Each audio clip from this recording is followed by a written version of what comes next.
Therefore, while we shall labour for peace, we stand for the acceptance of our full share in coordinated British Empire schemes of defence, an effective Royal Australian Navy with construction and docking facilities, an adequate permanent balanced air force supplemented by citizen air forces, permanent nucleus military forces backed by militia units, universal military and physical training for periods suited to our conditions and by methods and on conditions as to call up and numbers to be determined on the best expert advice, research and scientific development and adequate facilities for munitions. And finally, repatriation remains a great and proud responsibility. The opposition parties contain a majority of members and an overwhelming majority of new candidates who are ex-servicemen. We shall see to it that there is speed, financial and human justice and understanding in our administration of soldier problems. Current legislation will be promptly overhauled and anomalies adjusted. We will sympathetically review financial allowances, particularly those related to disability or war widowhood, in the light of all the circumstances, including the fall in the value of money. For advice in relation to these matters, we shall establish ex-servicemen's committees of Cabinet and of Parliament to confer with representatives of ex-service organisations. As for migration, as my time is running out, I just want to say this. Migrants should be selected with regard to our national needs and their capacity to become absorbed into our community. Though we naturally want as many migrants as we can get of British stock,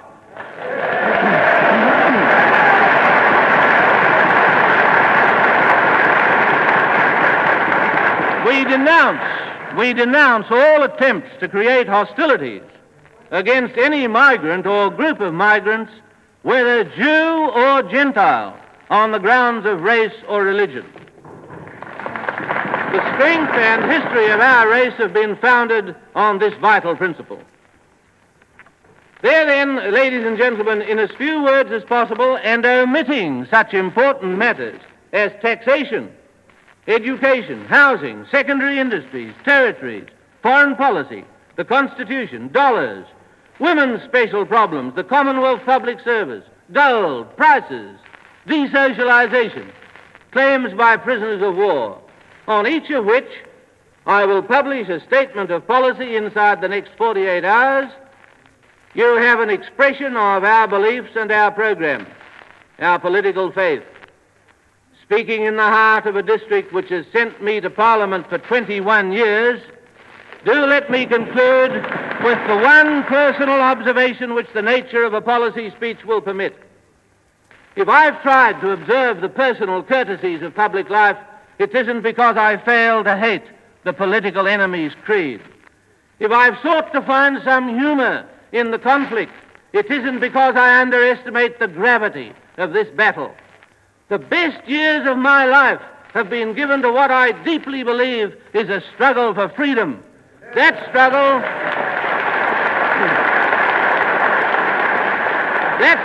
has reached its climax.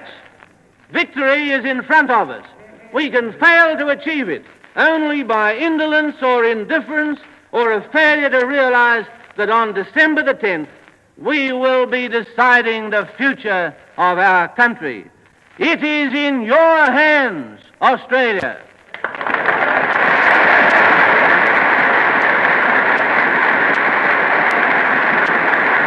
We've been listening to the Right Honourable R.D. Menzies, Leader of the Opposition and Parliamentary Leader of the Liberal Party, making his policy speech in the Canterbury Memorial Hall at Canterbury, Melbourne.